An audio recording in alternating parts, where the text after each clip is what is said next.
Liel Guo. And I think she will hand the final question now. And of course, rest assured, the four other candidates are upstairs, taking their time and preparing for the final round of questions.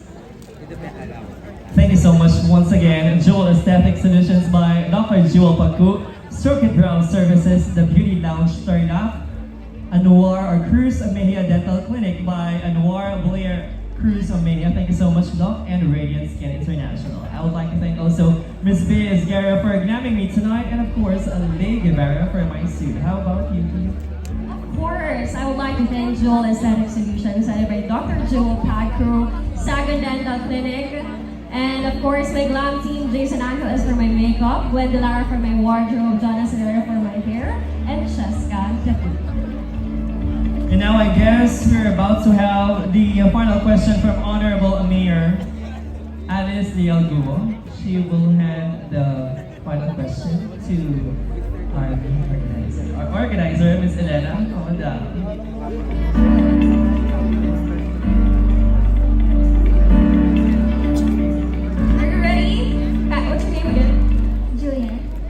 Juliet, for the final round of questions. I'm sure you are. So thank your supporters. I've been hearing them all night cheering for you here. First, I would like to say sorry to them because I was not really satisfied with my first answer, but thank you so much for supporting me until the very end. Here is the final question. It's written, handwritten by Honorable Mayor Alice Liel Guo. I will repeat the question twice, candidate number 2, and there is no time limit in answering the question. What do you think is the hardest trial that Bamban has suffered so far, and what qualities or traits help each kabamban to overcome it? Once again, what do you think is the hardest trial that Bamban has suffered so far, and what qualities or traits help each kabamban to overcome it? Well, I would like to answer the question by saying first that I would not pick the hardest, but one of the hardest struggles that Bamban has faced so far. It would be from my very own San Nicolas. As you may know, their San Nicolas public market was on fire, unfortunately, and many livelihoods were affected by it. Many became unemployed. And my favorite quality that has arisen from that situation is their resiliency. Where is Barangay San Nicolas now? They are better than ever, more progressive than ever. Resiliency means withstanding difficulties, and I think Bamban as a whole has that quality. Our fellow Bambanenses came hand in hand in helping San Nicolas to get back up again, to once again regain their livelihoods and stand back up. And I think that is one thing that we can be very proud of among our neighboring municipalities and nationwide. Thank you. Thank you so much, candidate number 2, Julian Rose Roselio. Next up, let's call candidate number 3, Princess Wendy Mundo. Did you miss the question and answer round? How was it? Did you miss the question and answer round? I honestly feel that their answer really came from their own hearts, and I love that they really want to be progressive community, and that's what makes a true queen.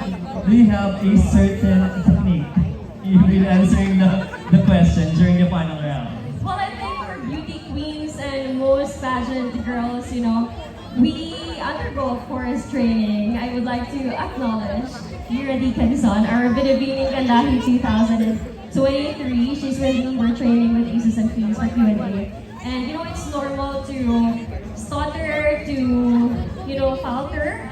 But I guess there's really no right or wrong answer. What comes from the heart really means a lot, of course, to the viewers and audiences. Wow, very well from a Binibining Kandahi. Let's give her a big round of applause. Once a Binibining Kandahi, always a Binibining Kandahi. I agree, Andre. How about you? Sabi niya sa akin, wag ko daw siyang tanongin. Okay. Kasi baka may ibang matanong ka pa eh. Kasi we are chit-chatting kanina sa backstage. And actually, ladies and gentlemen, even I are good friends. Hindi lang kami masyadong ma-social media. Ayan. Yeah, we would like to thank, of course, Miss Elena and Miss Cherry and the whole LG of Bamban for inviting us tonight. And we now have here candidate number 3. You look like a doll. Who did your makeup? Wow, so you've been joining pageants since you were in grade 8. Okay, so are you ready for your question? Okay, your question goes this way. What do you think is the hardest trial that Bamban has suffered so far, and what qualities or traits help each Kabamban to overcome it? I think the most hardest challenge that the Bamban have experienced is the lahar that we experienced, the eruption of volcano. Because as we can see, the Bamban have experienced a lot of challenges, but still they have chose to stand up. They chose to come together to have unity, to have solidarity.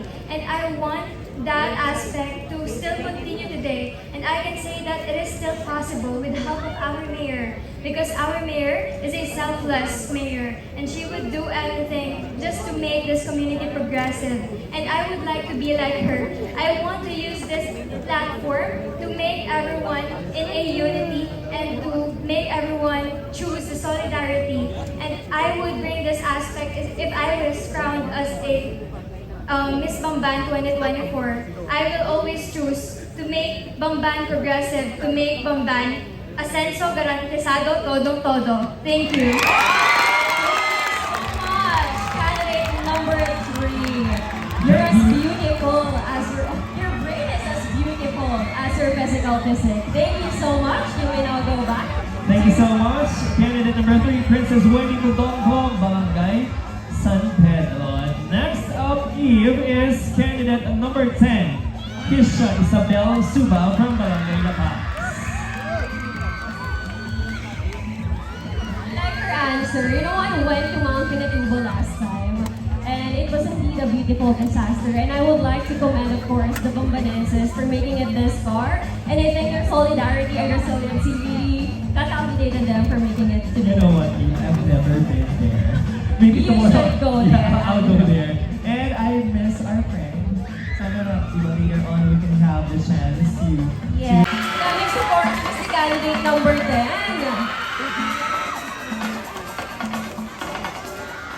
Are you ready now? Candidate number 10. I'll repeat the question twice, okay? Here is your question. What do you think is the hardest trial that Bamban has suffered so far? And what qualities or traits help each Kabamban to overcome it? Once again, what do you think is the hardest trial that Bamban has suffered so far? And what qualities or traits help each Kabamban to overcome it? Good evening, everyone. All throughout the history, we Bambanenses went through a lot. And regardless of the afflictions we faced, like the Mount Pinatubo eruption, the Japanese occupation, and most significantly, the liberation period, we still remain steadfast.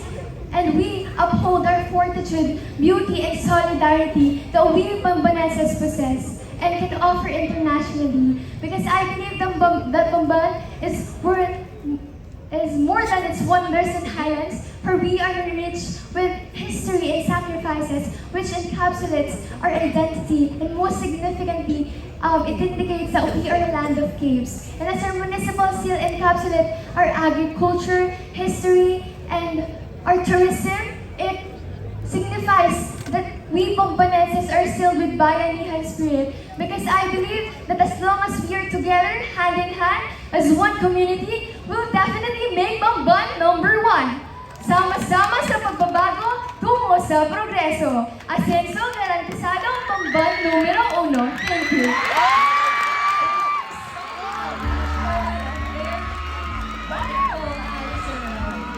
Thank you so much, candidate number 10. She's Kisha Isabel Suba from Barangay La Paz. Are you still studying? Yes, I am. What year? I'm a first year student. Oh, taking up? Bachelor of Science in Nursing. Thank you, naging work interview. Anyway, here's your final question. What do you think is the hardest trial that Bamban has suffered so far, and what qualities or traits help each Kabamban to overcome it? I repeat the question. What do you think is the hardest trial that Bamban has suffered so far, and what qualities or traits help each Kabamban to overcome it? One of the hardest trials, or the hardest trials that my fellow Bambanets experience is the Pinatubo eruption. I believe this gave our Bamban the most challenging and difficult situation that they could ever experience. But with this, they were able to overcome it. They were able to come back stronger. They were able to be the best that we can be. And we are here today gathering and celebrating each and every one and unite as one despite our differences. It is because of the resiliency and strong heart that we have in ourselves. And I believe I am proud to say that taga ko Bamban, pagmaragol ko! Thank you! Thank you so much. Candidate number 12, Alitan from Barangay Lourdes. Nahirapan talaga yung mga judges right now. Yes. You know, they're having a hard time. So far, they're... Yes, I agree with you, Andre. And question in the top 5. Alright. Sheena, I will read the question twice. It's in English. Can I tell something in answering my question? There is no time limit in answering the question. Here it is. What do you think is the hardest trial that Bamban has suffered so far, and what qualities or traits help each Kabamban to overcome it? Once again, what do you think is the hardest trial that Bamban has suffered so far, and what qualities or traits help each Kabamban to overcome it? I believe that the biggest problem we have here in our Bamban is the lack of gender equality. But I believe that it is solved now because of our beloved mayor. She is making a history of she is the first female mayor in our municipality. And I believe she expressed the gender equality because she is an inspirational woman who is passionate about her duties and responsibilities. And someday, I want to be just like her. Thank you. Thank you so much, candidate number 14, Sheena Emata from Barangay Malonzo. There you have it, selection committee members, ladies and gentlemen. That concludes the question and answer round of our top 5 finalists for Miss Bamban 2024.